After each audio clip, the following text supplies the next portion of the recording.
Chapter 169. Prestise, 1. Kuek. Tombak kristal merah melesat ke depan, menusuk leher babi pita LV, 1. Babi itu roboh dengan raungan yang menyakitkan. Cae Nayun kemudian menarik tombak dari leher babi yang mati itu. Membongkar. Dengan murmurnya yang lembut, mayat babi itu terbelah menjadi daging dan kulit. Cae Nayun mengambil bagian-bagian daging yang bisa dimakan dan memasukkannya ke dalam inventarisnya. Persediaan Anda penuh. Bisakah kamu lebih cocok? Tidak. Persediaan Cae Nayun dipenuhi dengan makanan yang dia kumpulkan selama 4 jam terakhir. Petik 2. Nayun, kamu sudah selesai gelombang. Suara Yi Jiyun terdengar dari belakangnya. Dia terdengar lelah dan lelah. Ya, aku sudah selesai sekarang. Bagaimana dengan kamu? Apakah inventaris Anda penuh? Petik 2. Hah? Ya, punyaku penuh dengan makanan gelombang. Jelas bahwa dia berbohong, tetapi Cae Nayun tidak ingin menggali lebih dalam. Ayo kembali sekarang. Lebih banyak orang berkumpul di lift. Petik 2. Tim Essence of the Stride sudah menemukan lift 5 jam yang lalu, tetapi dengan saran ekstra 7, Cae Nayun telah menunda berangkat dan mulai berburu monster terdekat. Nayun, kita harus pergi. Namun, tidak ada anggota guild lain yang tertarik berburu. Bahkan ketika Cae Nayun mengatakan kepada mereka bahwa itu adalah saran dari tuannya.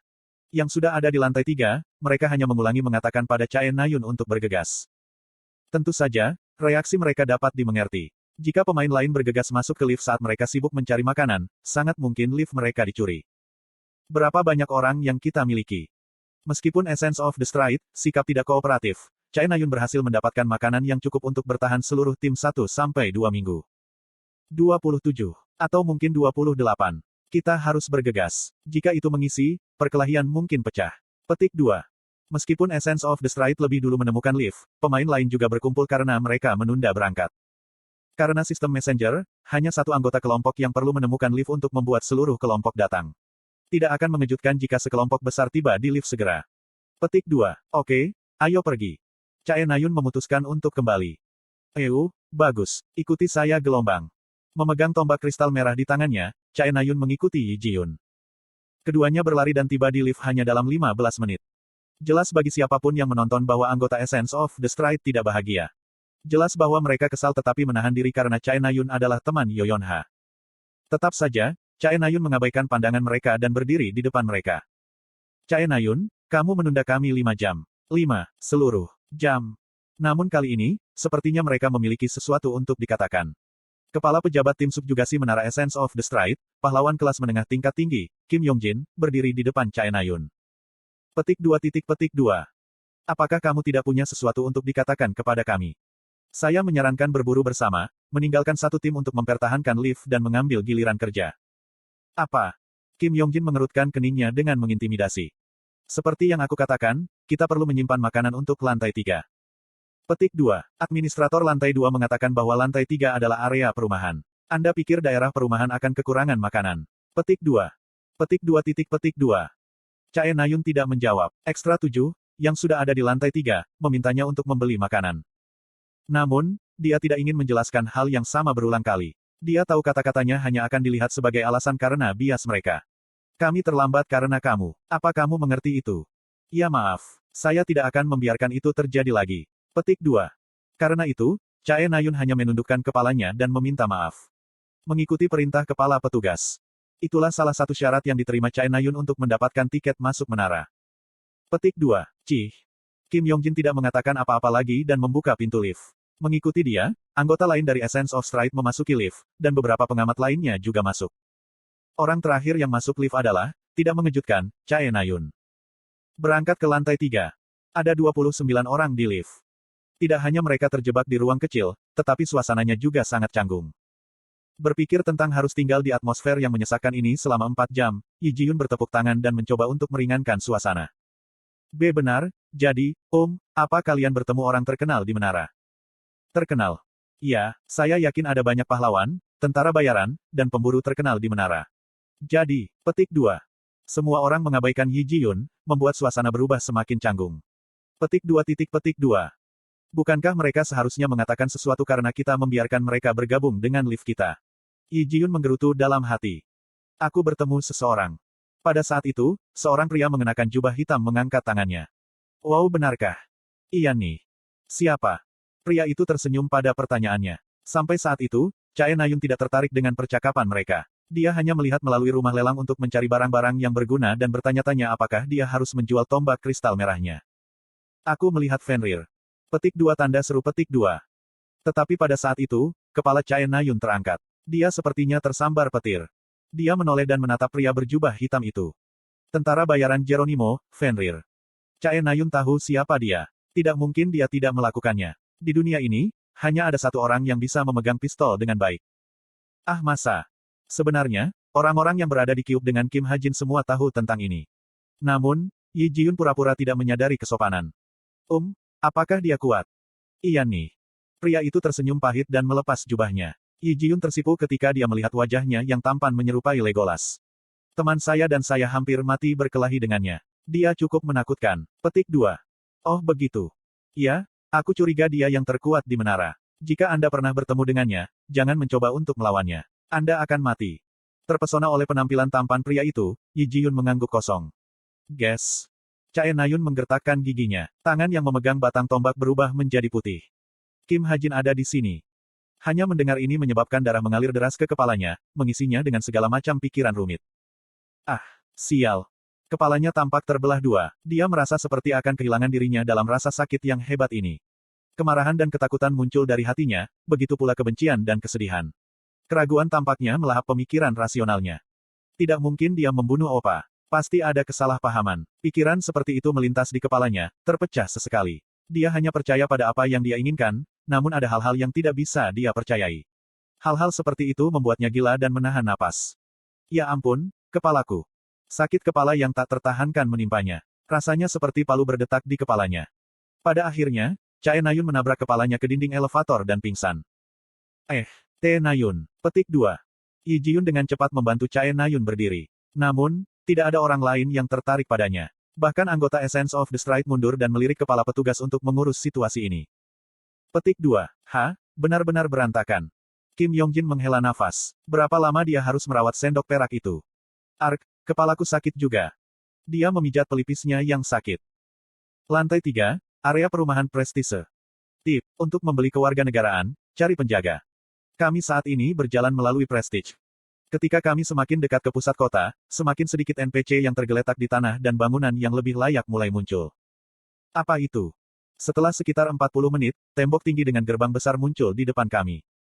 Itu seperti gerbang, sepertinya. Mari kita mendekatinya dan melihat. Petik 2. Ketika kami berjalan lebih dekat, seorang penjaga menghentikan kami. Pusat kota terlarang bagi non-warga negara. Jika Anda ingin masuk, tunjukkan bukti kewarganegaraan Anda. Petik 2. Petik 2 tanda tanya petik 2. Semua orang kecuali aku berkedip kebingungan. Segera, Chok Jung-yong mulai memecahkan buku-buku jarinya. Saya segera menghentikannya. Berhenti, kamu tidak akan bisa mengalahkannya. Haha, nak, apa kau meremehkan? Tanyakan sistemnya. Bertanya apa? Saya yakin itu akan mengatakan. Petik 2. Chok Jung-yong berhenti bicara. Dia seharusnya mendapat peringatan sistem sekarang yang membaca sesuatu seperti ini.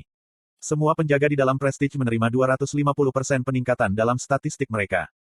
Kami hanya di lantai 3, tetapi penjaga setidaknya LV 5. Dengan peningkatan status 250% di atas itu, kita tidak akan bisa mengalahkan mereka sampai kita menjadi cukup kuat untuk membersihkan lantai 6. Petik 2. Uhahaha, itu hanya membuatku ingin bertarung lebih banyak. Diam dan tetap di tempat. Jain menahan Chok Jung-yong yang tersenyum nakal. Penjaga itu berbicara sekali lagi. Anda dapat membayar 1000 TP untuk mendaftar sebagai warga negara sementara atau kembali ke kota luar. Petik 2. Apa yang ingin kalian lakukan? Saya berencana membeli kewarganegaraan. Petik 2. Saya berbalik dan bertanya kepada yang lain. Sebenarnya, saya hanya meminta sopan santun.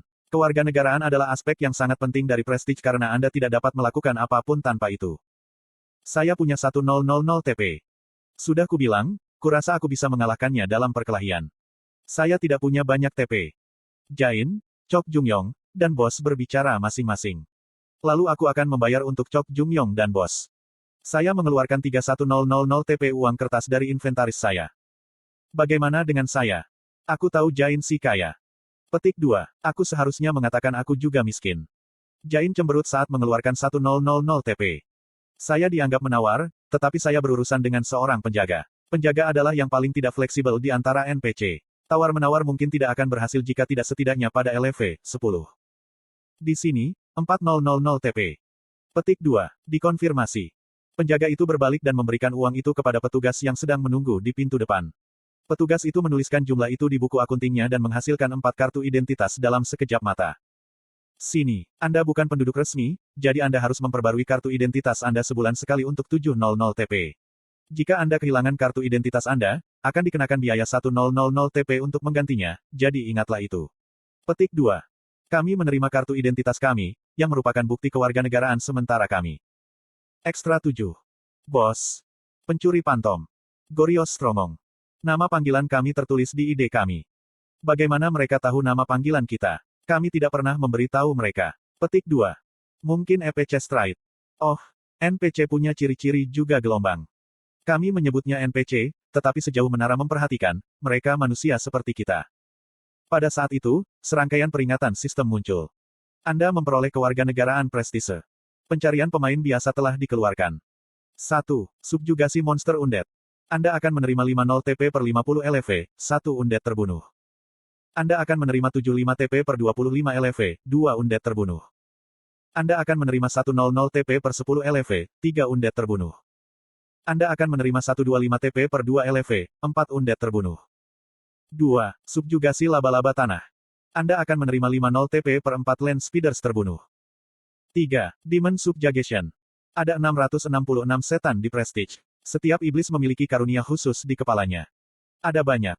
Pasti ada.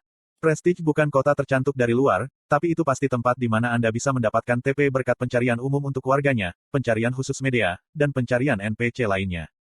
Namun, manfaat ini akan menjadi penyebab kejatuhannya. TP yang diperoleh oleh pemain tidak akan memberikan manfaat kepada NPC di sini dan hanya akan mengisi perut administrator media. Tentu saja, saya tidak punya rencana untuk membiarkan itu terjadi. Di sini, saya ingin melihat akhir yang berbeda dengan Kim Suho. Daripada menghancurkan dunia di dalam menara, aku berencana untuk menghancurkan cangkang yang merupakan menara.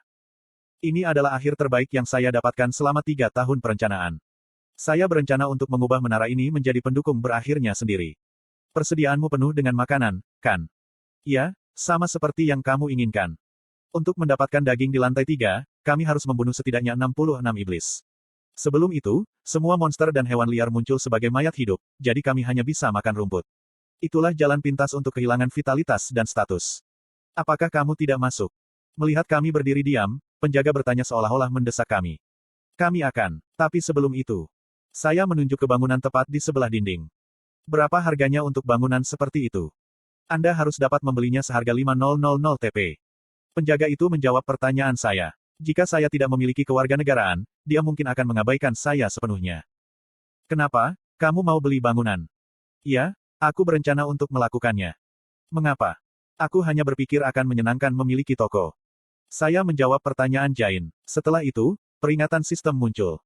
Anda dapat membeli, LV, 2 wooden building outside the inner wall, seharga 5000 TP. Saat ini Anda memiliki 24000 TP.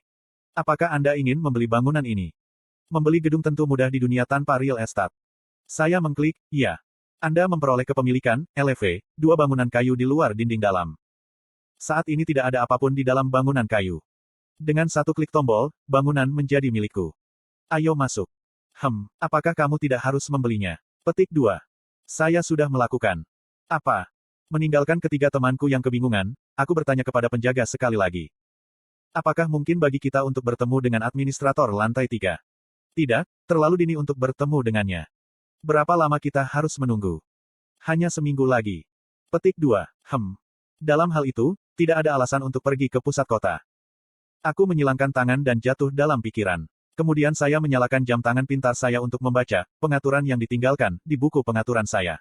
Ini adalah pengaturan yang saya tulis di buku pengaturan saya tetapi tidak pernah dimasukkan dalam kisah nyata.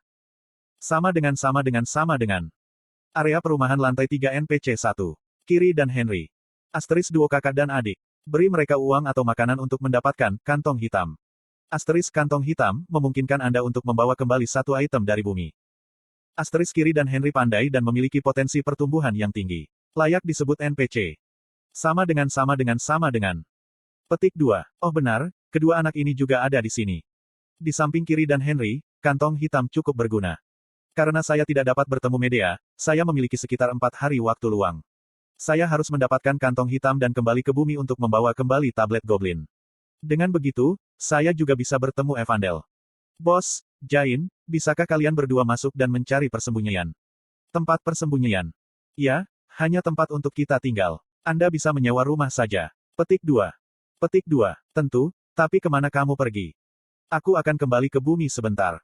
Persis seperti itu, saya membiarkan mereka bertiga memasuki kota terdalam. Kemudian, saya mengeluarkan kitab kebenaran dan bertanya.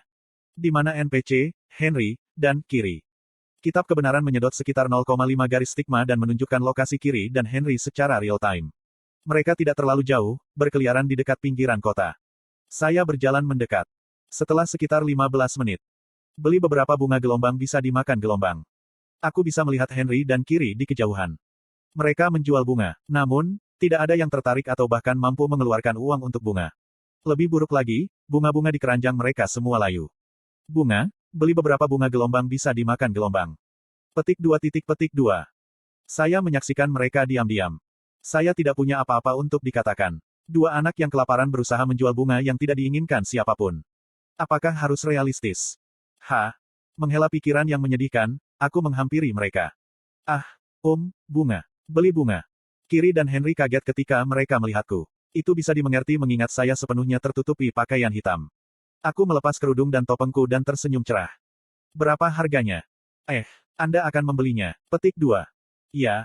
Adik perempuannya, Kiri, berbicara kepada saya. Kiri ragu-ragu tanpa bisa menatap mataku. Petik 2. 10 TP. Setiap. Iya nih. Tidak. Semua yang ada di keranjang ini adalah 10 TP. Petik 2. Kiri memberikan seluruh keranjang kepadaku. Sementara itu, Henry berdiri di sampingnya, gemetar ketakutan. Apakah mereka pikir saya tidak akan membeli apapun jika setiap bunga 10 TP? Aku memandang mereka dalam diam, kemudian menemukan kain hitam yang mengintip dari saku belakang Henry. Itu pasti kantong hitam. Ngomong-ngomong, apa itu? Benda hitam itu. Petik 2. Saya berlutut di bawah kacamata Henry dan menunjuk ke kantong di saku belakangnya. Kiri menoleh ke arah Henry dengan gugup. Ini, Petik 2. Henry mulai mengutak-atik kantong di saku belakangnya dengan ekspresi bermasalah. Tubuh kecilnya bergetar hebat ketika dia merenungkan apa yang harus dikatakan. Segera, dia mengambil keputusan dan mengeluarkan kantong itu. Akankah kamu membeli ini juga? Kantung ini benar-benar bagus. Petik 2. Oh opa, ayah bilang jangan pernah. Set. Adik perempuan kaget Kiri melangkah, tetapi Henry menghentikannya. Kiri menggigit bibirnya dengan tatapan sedih. Berapa harganya? Ini sedikit lebih mahal. Ini 200 TP. Petik 2. 200 TP. Saya melihat wajah Henry. Pipinya tipis, dan matanya jelas menunjukkan bahwa dia takut. Tiba-tiba saya berpikir. Dua NPC ini dibuat dari pengaturan yang saya tinggalkan. Pengaturan yang diabaikan karena saya terlalu terburu-buru untuk memajukan cerita atau karena saya terlalu malas untuk menulis tentang itu. Apa nasib mereka dalam kisah aslinya? Mereka seharusnya mati kelaparan. 150 TP. Henry pasti salah paham tentang kebisuanku karena ketidakpuasan ketika dia menurunkan harganya sendiri. Apa terlalu banyak? Tidak, saya pikir itu terlalu sedikit. Ketika aku mengatakan itu, wajah Henry dan Kiri bersinar. Saya mengambil 2 koin 100 TP dan memberikan satu kepada Henry dan yang lainnya kepada Kiri. Kiri dan Henry mengambil koin mengkilap dengan tangan kecil mereka. Mereka menatap mereka dengan kosong dan menelan air liur mereka. Opa, berikan barang itu padanya. Oh, benar, di sini. Mendengar Kiri, Henry memberiku Black Patch. Dan ambil ini juga. Lalu, Kiri dengan cepat memberiku keranjang bunga yang dipegangnya. Aku tidak membeli ini. Kamu dapat memilikinya. Bunga-bunga ini bisa dimakan. Jika Anda mau, saya juga bisa mengajari Anda di mana mereka tumbuh. Saya satu-satunya yang tahu tentang ini. Petik 2. Petik 2. Kiri terlalu baik. Gadis muda itu lebih berani daripada kakak laki-lakinya. Saya tidak bisa membantu tetapi khawatir tentang mereka. Tidak apa-apa. Aku menggelengkan kepala. Aku menyingkirkan kantung hitam dan menepuk pundak mereka. Hei, bukankah kalian berdua lapar? Iya nih. Kali ini, mereka berdua bersiap-siap. Kau tahu, Hyung ini adalah pemilik bangunan. LV, 2 suara persuasif diaktifkan. Meskipun mereka dilahirkan dan dibesarkan di lingkungan yang keras, mereka masih anak-anak. Suaraku lebih dari cukup untuk membujuk mereka. Petik 2. Pemilik gedung. Ya, juga. Saya mengeluarkan kartu identitas saya. Wow, kartu identitas kewarganegaraan. Wow. Mata Henry dan Kiri bersinar terang. Mengumpulkan uang dan membeli kewarganegaraan. Ini pasti impian mereka. Saya berbicara kepada mereka sehangat mungkin. Jika kamu mengikuti aku, Hyung akan membuatkanmu banyak makanan lesat. Karena saya menulis bahwa mereka layak disebut NPC, saya punya lebih dari cukup alasan untuk membawanya. Belum lagi, saya membutuhkan karyawan untuk merawat gedung baru saya.